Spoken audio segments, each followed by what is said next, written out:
So, welcome everyone to yoga at Bonnevaux. I hope your past couple of weeks, since we haven't been practicing together, I hope they've been productive and creative, and you've invented new ways of moving your tails and your antlers. So, we've for those of you who've been coming to these classes, we've had, I think, seven classes, which started at the beginning of lockdown here in France, and that's all moved around the planet. But and then I took a 2-week break from this, and I've been thinking that what I'm going to do is I'm going to kind of begin again in a new way, so that I'm going to pick up all the themes that we started to look at and look at them again from the same perspective and from different perspectives. And also what we're hoping to do is to put the classes that we've had and recorded, to put them online so that you can also use them. Because I'm sure if you come to a few of these, you can see that we've repeated certain themes so as to build something in common. And so the way we're going to start again is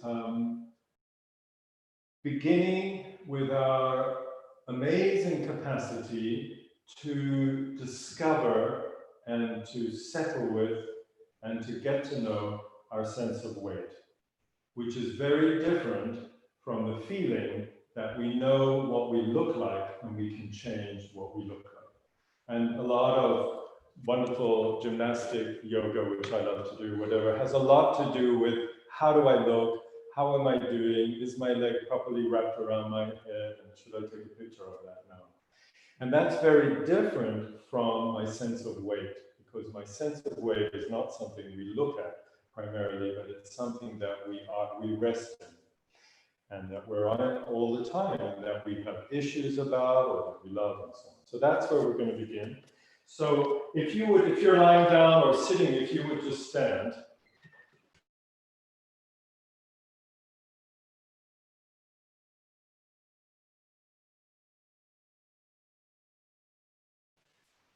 Okay, so we're standing, and by the way, today we have really bad reception, internet reception. So if we drop out, hang in there, we'll try to come back online as soon as possible. Plus we're recording all of this and trying to make it available.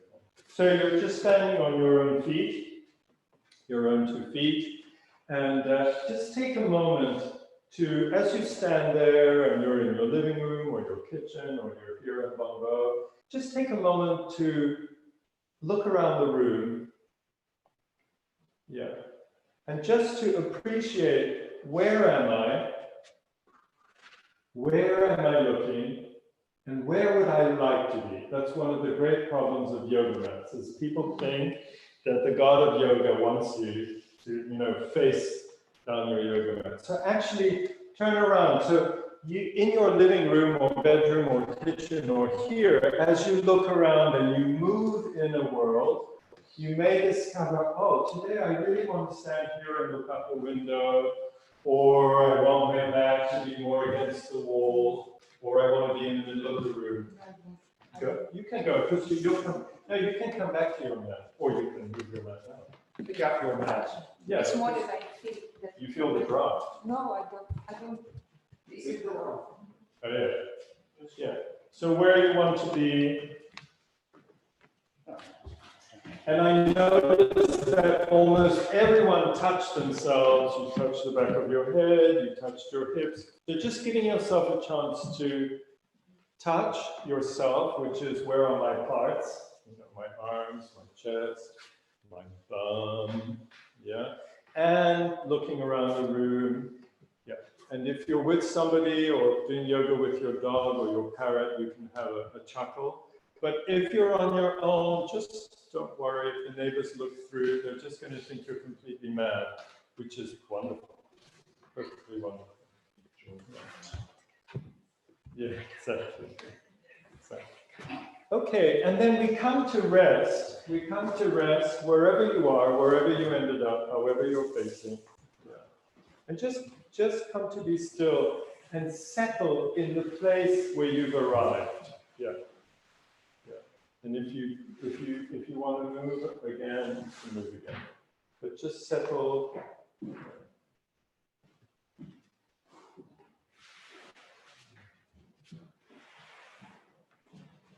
Now, everybody, I'm sure you're doing the same, everybody is swaying somehow.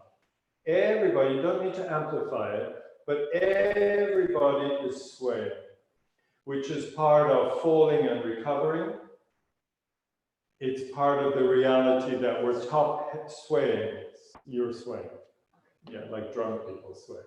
And people in ecstasy sway. Sway. And mad people sway, which is perfect. So we're swaying because we're top heavy. We're swaying because we're catching our balance, but we're also swaying because we breathe. And breathing is an oscillatory movement. It's a pendular in-breath, out-breath, and we don't breathe by being still. We are actually being breathed by the breath. So just feeling into that. I've moved in a world. I've decided to be somewhere different. I'm checking to see I feel comfortable with that.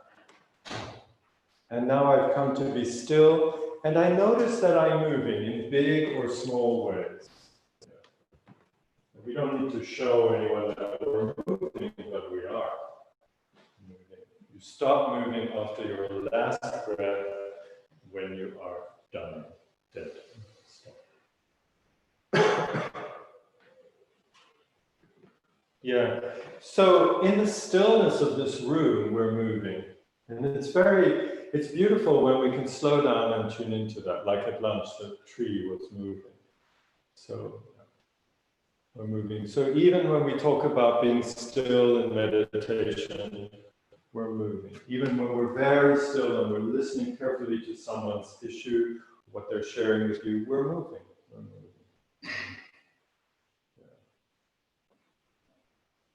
Okay, and then take your hands and place them on your hips. Look for the bony butterfly wing of your hips.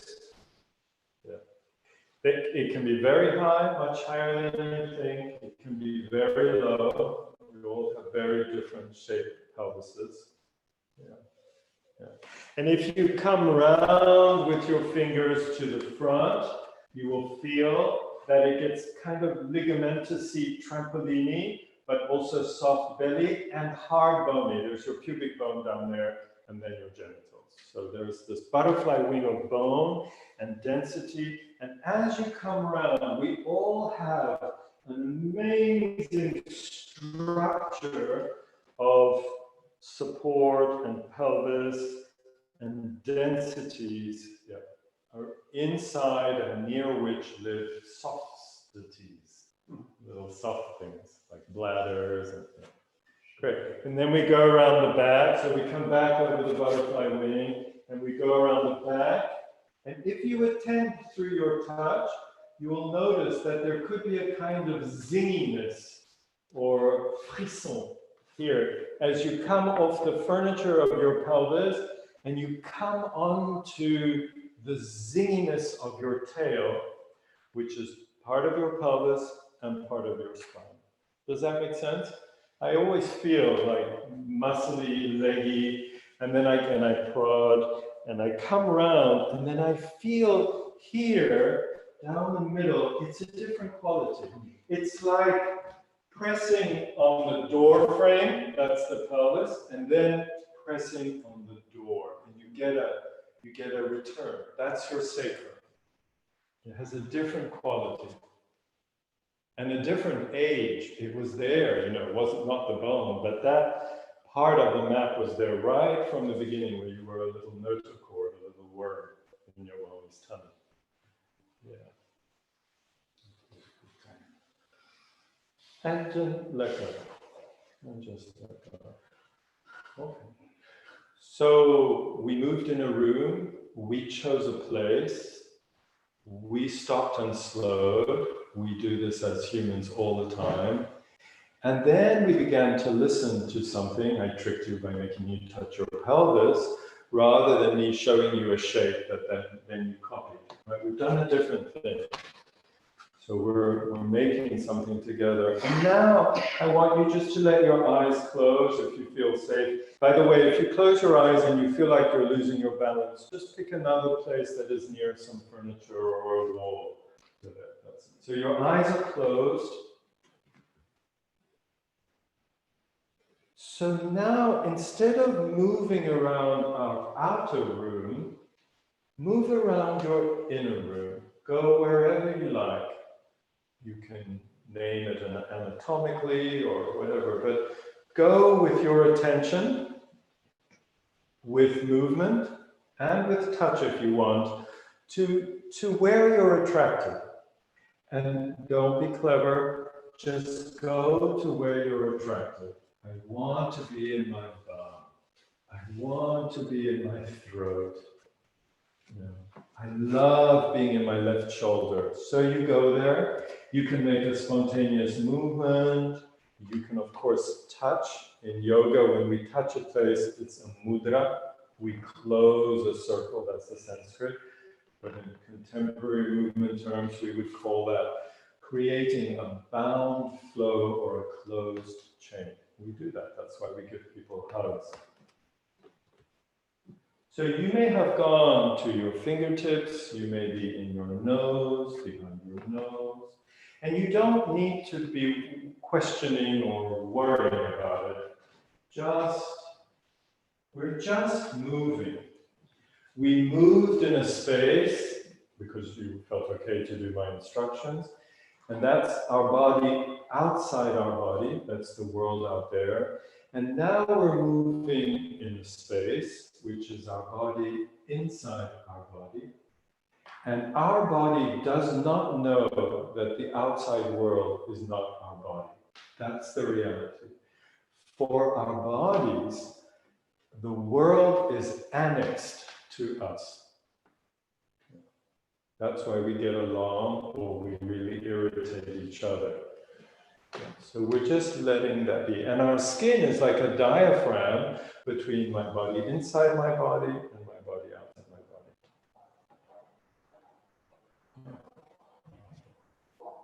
Good. Just allowing, just moving around in your body. Notice where you've ended up now. Notice what that kind of movement is producing or what kind of stillness.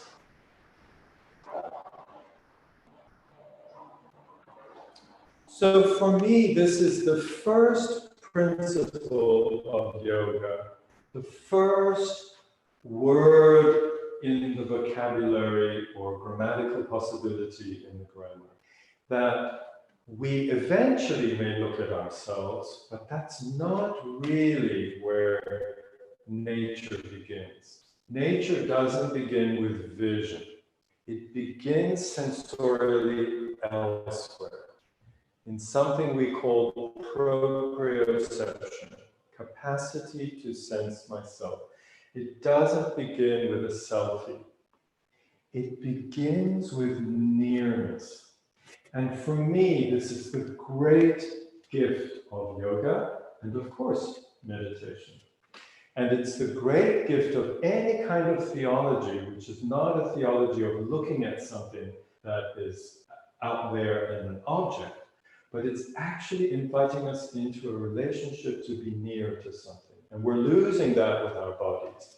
This natural capacity to trust that I can be near, that I can be near, that I can be with.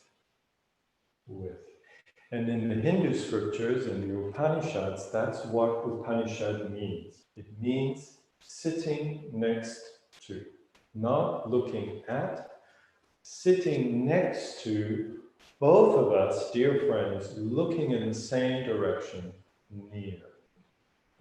So it's a different thing.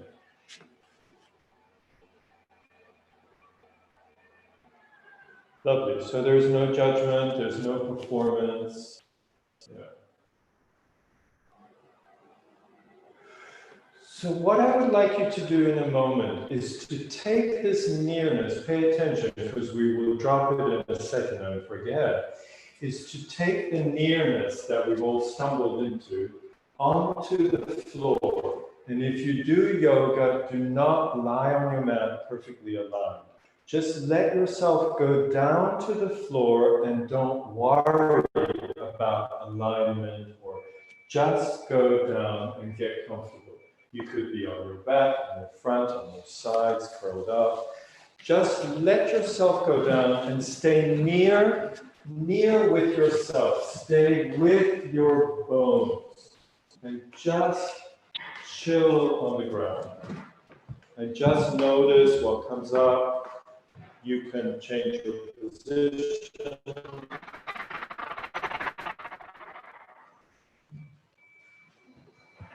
How's the volume?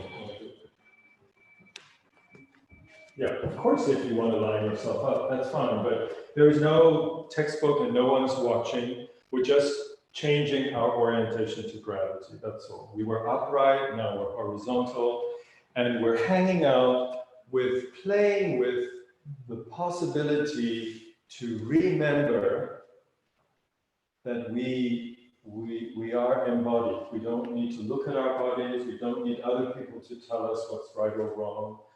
There are no correct postures. There's nothing like that, except there are biological limits. So if you pull your arm too strongly in one direction, it will hurt and it will break. But we have limits. But within those things which we know naturally, the rules are very rich and very personal. So we're just near. We were standing. We moved in a room. Then we moved in our inner room. And now we've changed our orientation to our outer room and to our inner room. Yeah.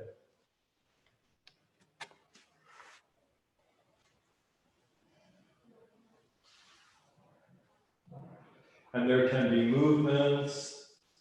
There can be, usually when we attend and slow down, movement, perception, imagination, they all hold hands because they're much closer to each other than we think. We don't realize that to perceive something is actually an action.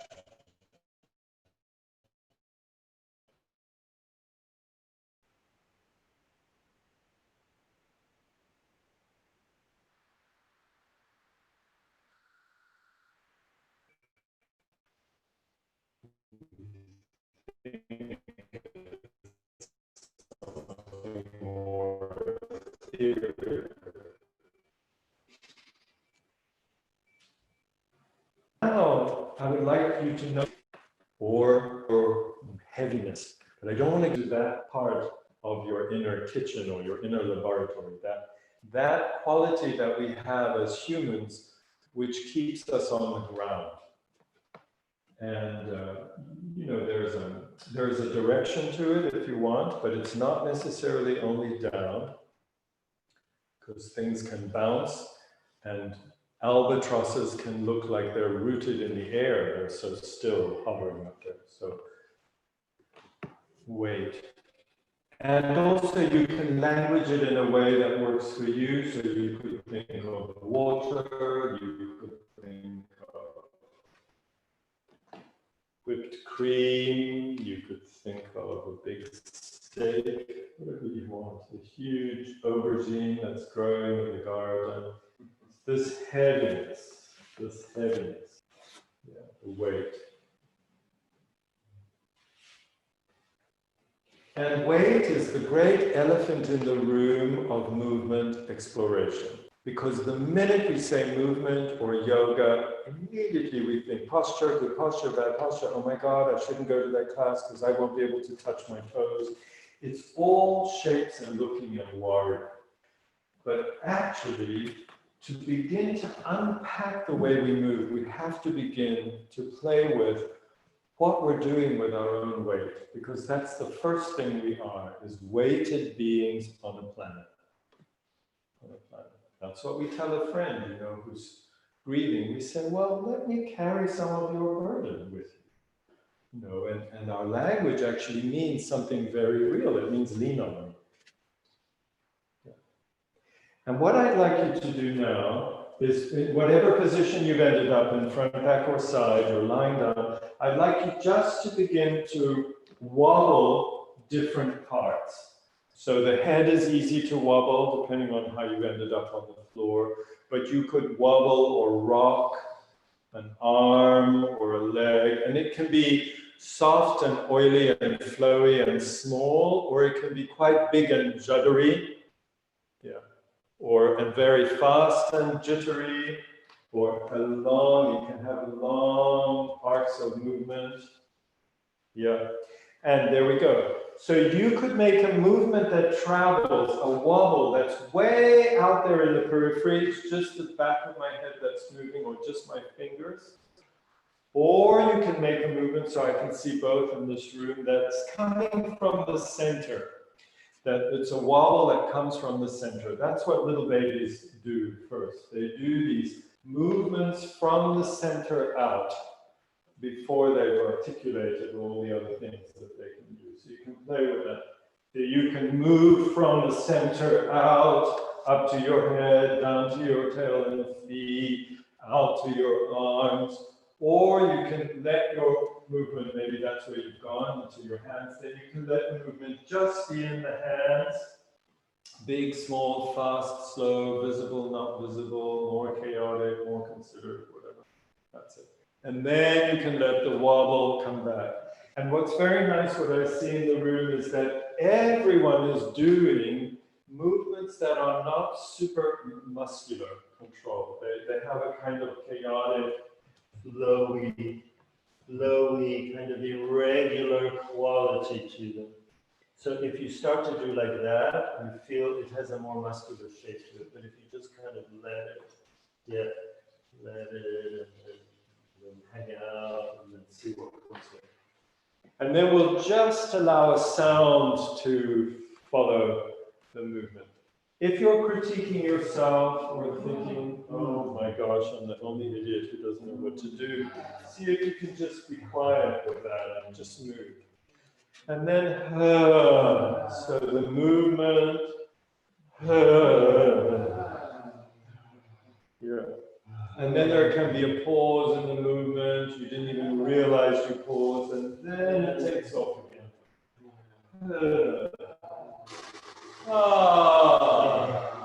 Yeah.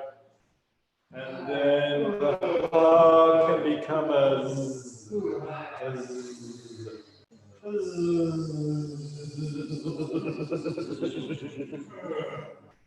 and this can become a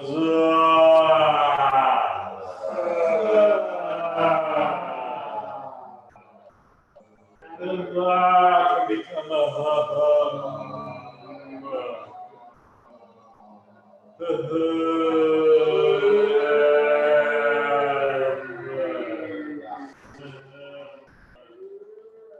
somewhere between sobbing and vomiting.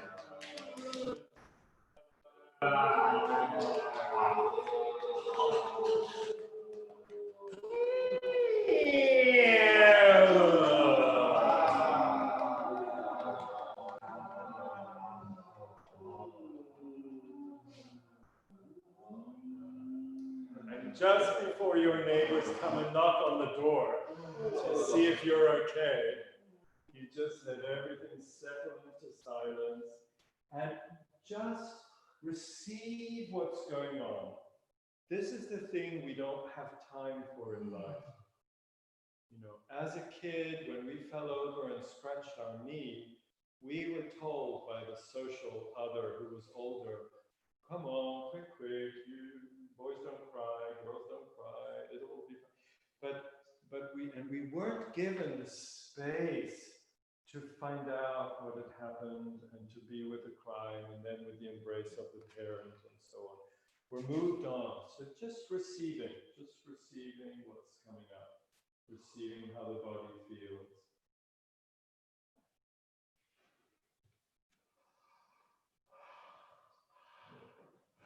Yeah, so the yawning, the breathing.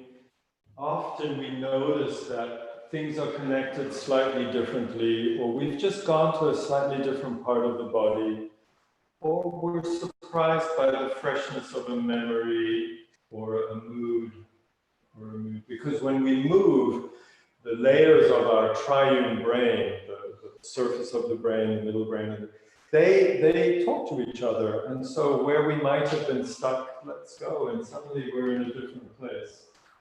Could be fresher or some sadness or stuff has come up. It's all part of moving, part of having a body. And then we're just going to roll over to one side and come up to standing. Yeah.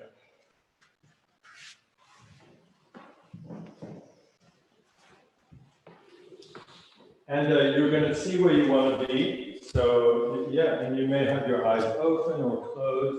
You can be very much with yourself if you're with others or connect with others. But just decide where you want to be. Just take it easy.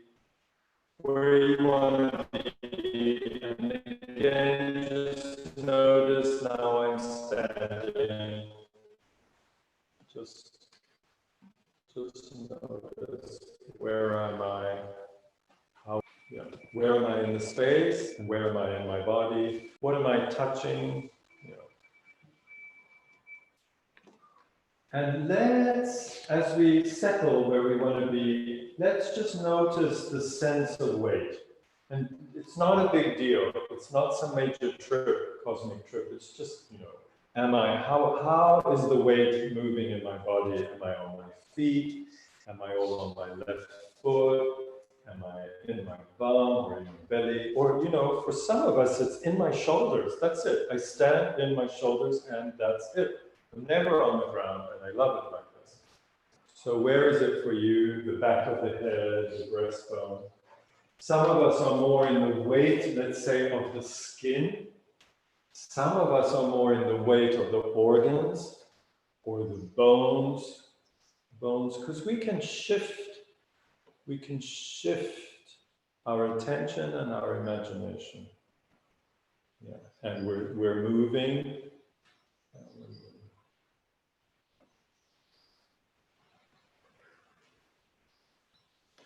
So nearness, and it's not a precious thing, it's just that we are capable of remembering just to be near and not look at ourselves. Nearness allows us to reconnect with our sense of weight, which is a precious gift which we lose because we're busy, we're fast, we're verbal and visual, and we're looking at screens all day long. So we lose this frame. And it's from nearness, through being with our sense of weight, that I can begin to learn to notice my breath without interfering. That's the thing. You go to a yoga class and you're told immediately, breathe in your belly. But why? And then it's in your head. So don't bring your breath up into your head. You're just near, you may be touching your heart or your left hip. You're heavy, and then just let yourself notice the billows of your body, how the body opens and closes to breath. And there is no correct way to breathe. Belly breathing is not the yogic way of breathing, and it's not the best way of breathing, but if you want to do it all day long, you have a ticket to depression, in fact. So, yeah. So, no, I know because so we don't want to look at the breath. I'll tell you about the two waves of breath in a moment. We don't want to look at the breath. We actually want to notice that I'm near because I'm feeling safe, and I'm here, which means I'm heavy. I'm not flying off or falling down. And then I notice this breath is coming in and going out. And if I don't tell it what to do, there's so much to discover, which then we can apply to the joints, to the movements of the spine. So the first thing to discover is that the body fills and empties, and it's different for everyone. Some of us fill more, and some of us empty more. You could look around at people, you'll start to notice there are fillers and there are emptiers. And you know, because we have a tendency, So just notice how the breath is breathing you. It comes in, it goes out, it makes you oscillate. And the breath is moving you. We think we're doing all the breathing, but we're not. It's a very tiny rational part that breathes. Breathing is a deep chemical process. It's called respiration. Breathing. So we are being breathed, and that's beautiful because something not so conscious is moving us thousands of times a day. The breath comes in, the breath goes out. Breath comes in, breath goes out. Now, before we do some utterly amazingly complex yoga pose, just let your eyes open slowly wherever you are. And here you are near yourself and in your weight, and breath is happening. And just look out at a world that is breathing. And allow yourself to imagine, to say to yourself, oh, okay. There is enough breath to go around.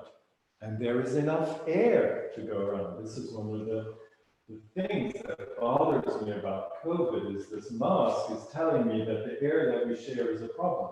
But normally, when there isn't that issue, the air that we share is an extraordinary medium that we share, and it's reminding us that there is enough for everyone. The air is in me, the air is out me, I don't need to pull it in, I don't need to give it to you. So it's telling me about relationship. Just let it come, just let it go. Yeah.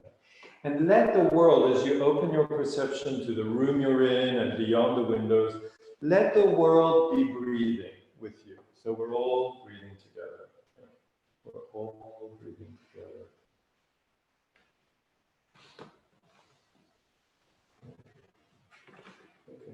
Okay, and then we're just going to take all of this for a walk. So we'll just go into one of our ordinary movements, which is walking. And we can just let all of that drop away.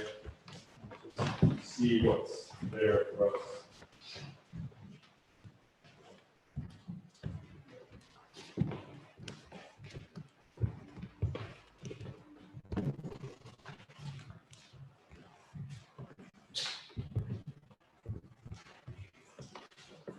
Okay, so this heavy being, you know, these beings that are on a ground, and this miracle of bearing my weight, which actually begins to be language, because we say things about our weight and the way we use our eyes and the way we use talk. You know, we say that person was talking down to me, that person really sustained me. So we know that there is this way. But then there is another thing we do, not one coming before the other, which is we come up. We come up, we stand up, which is kind of extraordinary. So just, here you are, close yourself, close your eyes, you're on your feet, and just open an imaginary process of this person, this you, who is now 12 or 49 or 89 or 110, however old you are now, that through your lifetime you have learned to come to stand on your own 2 feet upright. And just feel where that is for you. Is it like the textbook might say, in my back muscles, they're called the erectors. Yeah. Is it, or is it in my legs, behind my knees, or is it in my neck? You know, what do I do? What do I do? And when you're ready, this is you being in your own space, you also let your eyes open and your senses open to the room around you. And just ask yourself quietly, what am I doing when I come up? What am I doing? Am I coming up? Am I hanging from the sky? Am I held by my armpits? Are my grandfather's hands still there holding me? You know, millions of things come together for each of us symbolically to come to standing. So just feel, as you open your eyes, what is it? And you don't need to pin it, but as you practice, you realize, oh, I do that, and it's helpful or it's not helpful. Yeah. Come on. So, I'd just like to propose to you that some of us are more like a huge tree that has roots and that is coming up from its roots.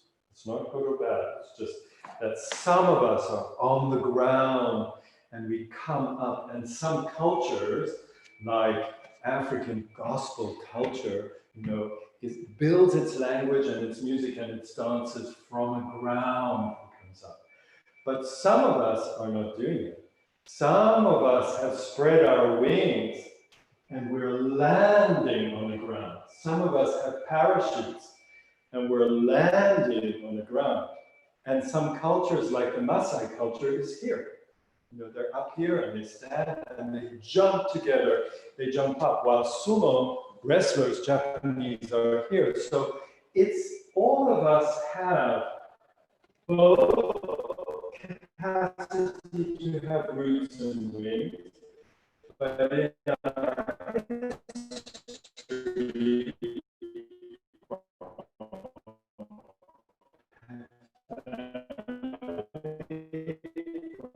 learn things from what we like. We have to make roots, or more a tendency to have roots in order to make roots. So we can stand just for a minute, and then we'll do triple backward levitating. Yeah, just feel, that's it. Am I someone who wings and lands, so I find the sky in order to get my roots? Am I someone who has roots and then I come up and I can't see the horizon? Is it a combination? Are there contradictions?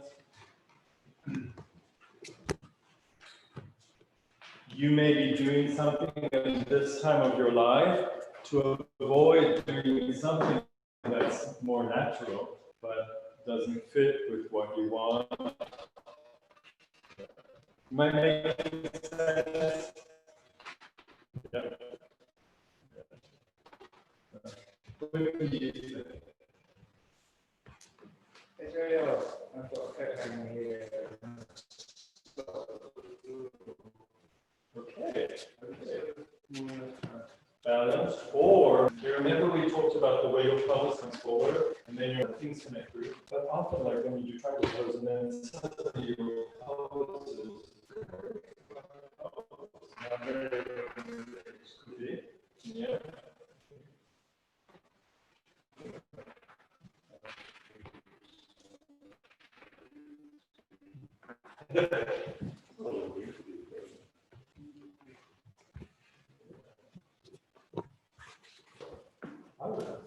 It's not that you don't know. We did very much. Yeah, foot hanger and boots. Yeah. Okay.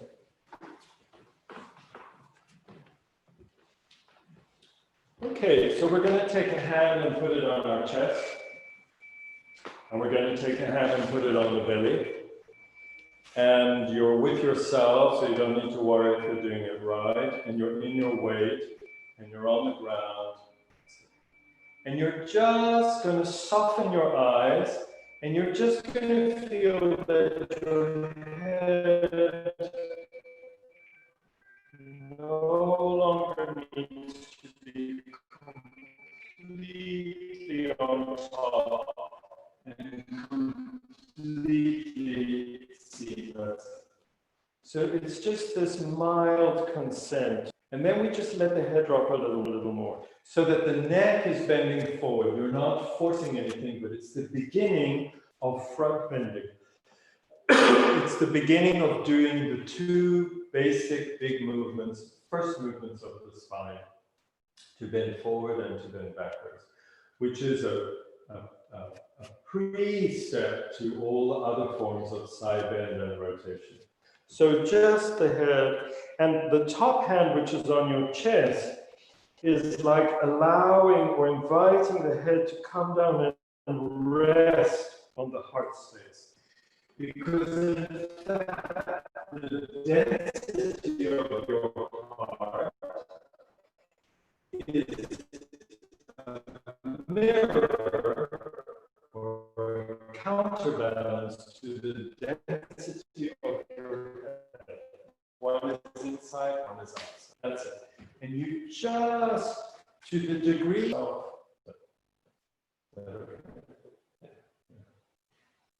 and then there's a moment where your head continues to go down and it starts to take the upper bones of your spine,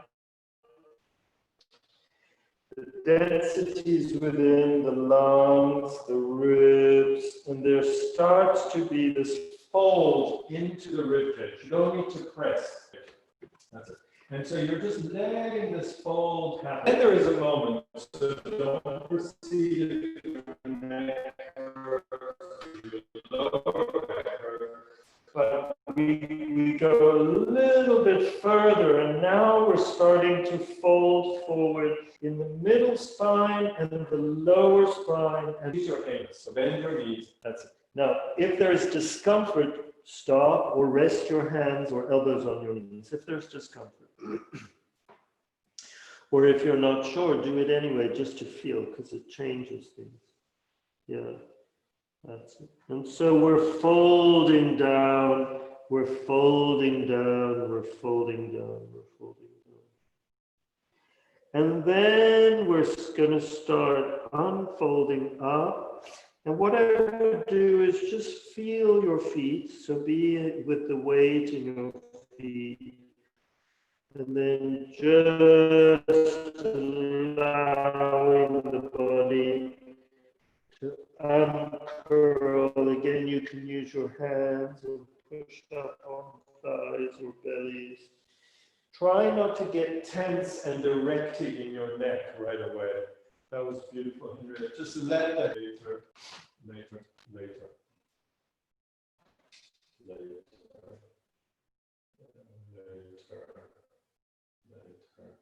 And eventually you're up, but you're not looking at perfect posture or anything like that. You're just up somewhere.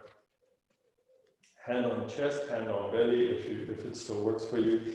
And now the head begins to tilt backwards. Take your time. It's not something deep in your lower back. It's just the head. The head begins to tilt back, and as it tilts back, you start to feel how that happens in the neck and in the throat, but also in the face. Yeah, so the mouth may open. That's it. And then very soon, the head has tilted back.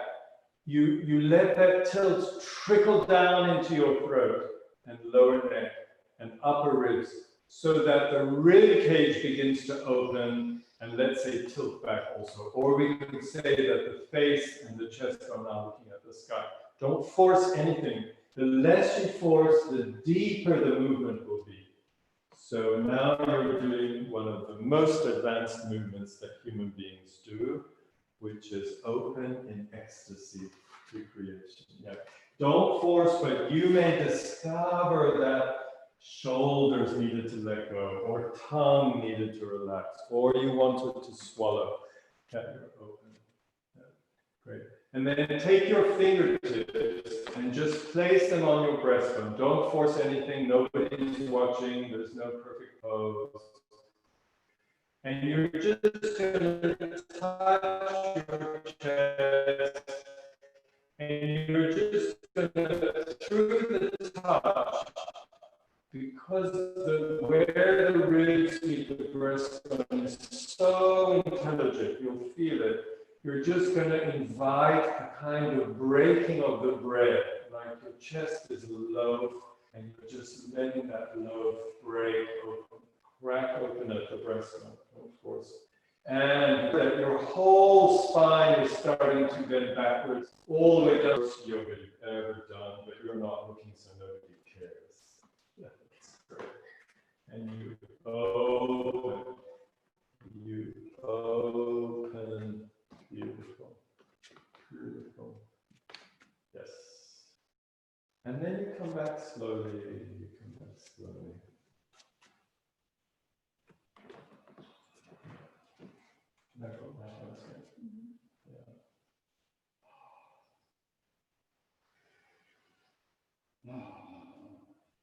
Yeah. And you come back, and you come back.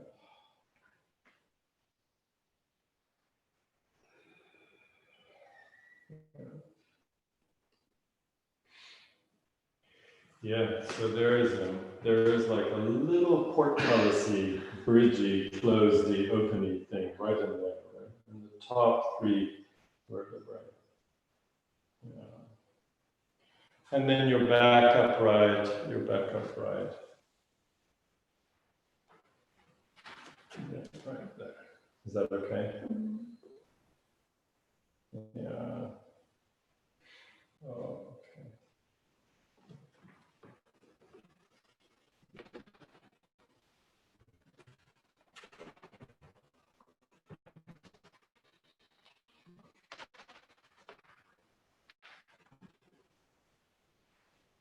Okay, so you need to, just when you're ready, you need to just have a tiny look at me, just so I can give you a direction.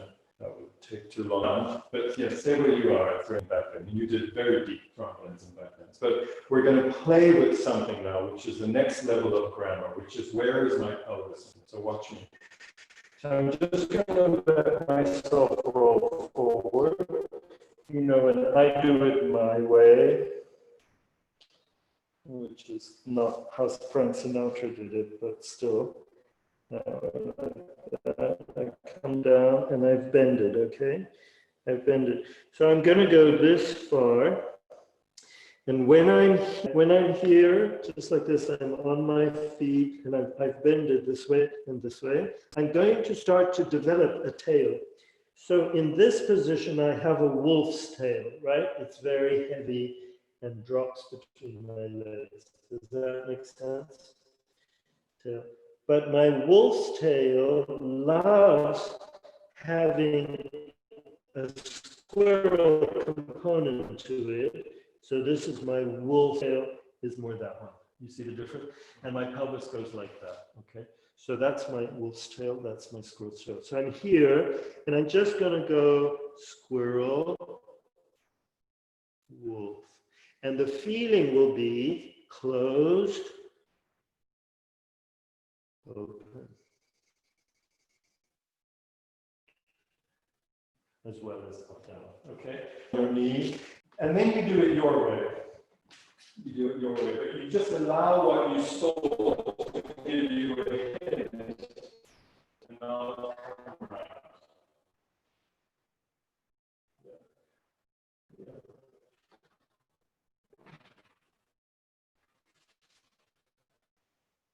Yeah. And for the moment, we want to play as much. So here can move, but yes. So it's only when you fully play with this. So that's your wolf's tail, right? And then you start to go the other way. Yeah. And we move in lots of other places. So Mia in her middle back, Ravi and John in the neck.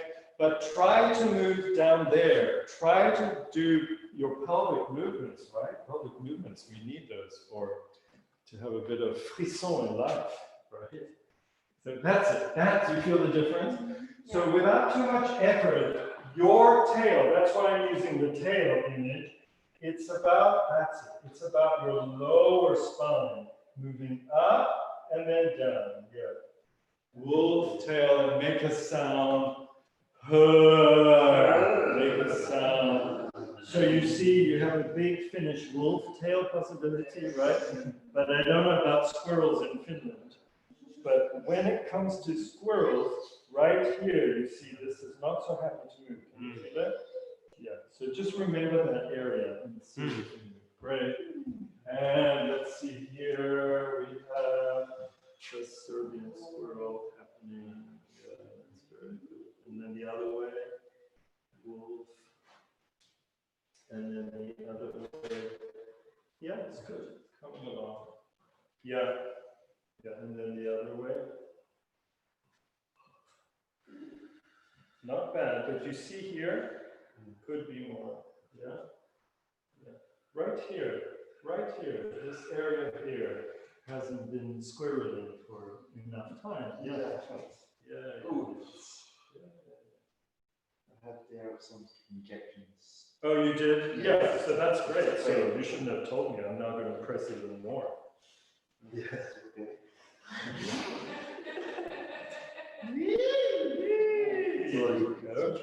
Okay, and then come up. Yeah, and then come up. Yeah, and just see where you are, see how it feels. Yeah. Okay. Everyone okay? Yeah. So what we're going to do is come onto your hands and knees, and we're going to look at that movement at the base of the spine. So come back to your sense of weight and just being with yourself. You're not looking, you know, if I need you to see something, I'll tell you. Yeah. Okay. We're going to curl the toes under. That just gives a bit of foot to pelvis support. We're going to curl the toes under. And we're just going to lean back into our bums a bit. So your bum leans back. So your upper legs are not vertical to the floor anymore. And everyone started to have a squirrel's tail. Can you feel? As you lean back, especially if you let go of your belly wall, you start to have a tail that sticks up. Yeah. So Lowry, have a look. So we're here. It's not that it was wrong, just so you play with other colors. Now watch me. I just lean back a little. I let go of my belly, you see, and my pelvis starts to tip that way. That's all we're doing. And just let it, don't critique it, especially if you've done tons of yoga. So you see here, that's great. You see your spine, that where I was pressing, that's starting to move. Yeah. Yeah, John, that looks good. Yeah. So that's it. And we're going to lean back, let's say, into our toes. So make sure you're leaning onto your big toe. You can stress your big toe. Yeah. Leaning, and then if you walk forward a little bit, Larry, with your hands, we can drop the elbows. So we are definitely doing a squirrel with its tail in the air. Okay.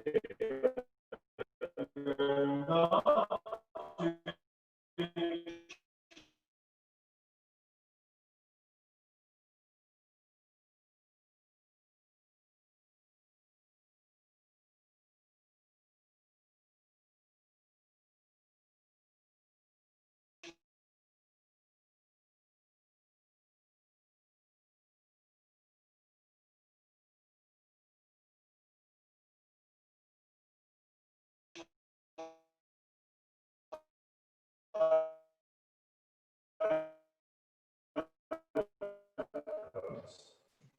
So you go forward a little and we'll stop. Okay. Now take your arms forward. So you go forward, you go forward, you go forward. If your shoulders bother you, you can just widen your arms. So that's up to you. If you have an injury in the shoulder, you can also tuck the arm under you. Just bring it back. Is that okay on your chest? The spine is dropping through. Beautiful. So just stay in this position. If it bothers your shoulder or neck, I can bring you support. So here, that looks good like that. Let your sit bones point up, and you will notice that your sit bones are not only pointing up, but as the squirrel's tail between them goes up, your sit bones start to point slightly away from each other. This is the fundamental thing we're losing in our uptight verticality as we run around the world, not helping world peace. Also known as being tight ass. We are tight ass when we've stood up and we've clenched in lots of different ways around the buttocks and the legs and the lower back, and we've pulled the back of the pelvic floor in. This is the opposite. This is how world peace starts. Like this. Stick your ass in the air, let your sit bones widen, flourish your squirrel's tail, and what happens is those very intelligent layers of the back of the pelvic floor start to let go. This has profound repercussions down to the feet and up to the shoulders. We can also look from upstairs. We can do that next time. So just let yourself into this. Let your tail open your imagination. Let your tail really flourish up. Let the sit bones be spaced. That's it.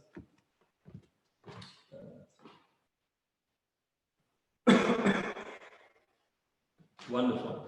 And now, from where you are, we're not going to squeeze our bones in order to move. We're not going to grind our teeth in order to move. Just push from the toes. You have absolutely delicious toes. They push you forward. You're not going to tuck your squirrel's tail under. You're going to come forward up onto your hands. And you're going to come through. Eventually you can look at those who are doing it. You're going to come through and you're going to discover that you have antlers growing out of your head. You're not squeezing your squirrel's tail, but you have a huge head space that is opening above you. Huge antlers. Come forward, Lowry, towards me. Yeah, are you okay? Yeah. Yeah, you just come forward. And we're not sagging. Our toes are just holding us there as we lengthen up through the front of the spine, head growing, huge hands, yeah.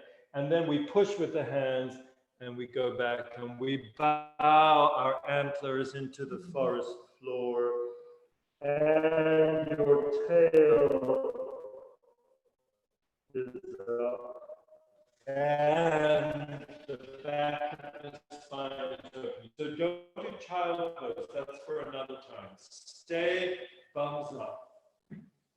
In duck, you have to go in the back. Okay.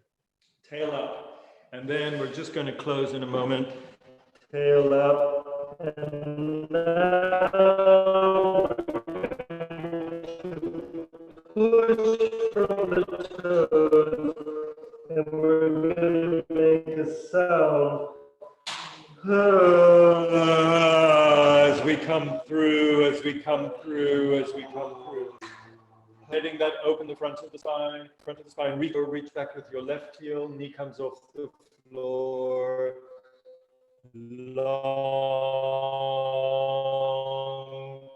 We're going to be here for 40 minutes, just breathing. Don't squeeze your squirrel's tail and look around at the neighboring antlered squirrel. Yeah, you can even say, do you come here often? Yeah, wonderful. And then put the knees down and just settle back. And this time we'll just walk back slowly into child pose if it's comfortable for you. Yeah, if this is not a good position, you can lie down. So just whatever you.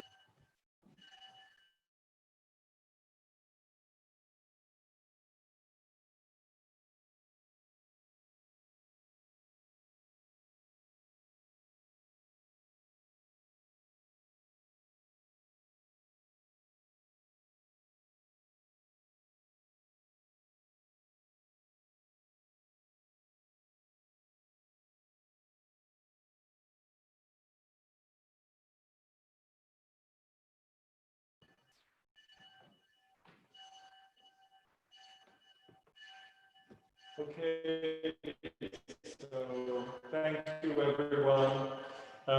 As I was saying, we haven't had very good internet today, so it might be a little bit wobbly, but I hope you were able to follow and enjoy. And journey deeper into your antlered squirrel. In about 15 minutes. Bye. Thank you, everyone.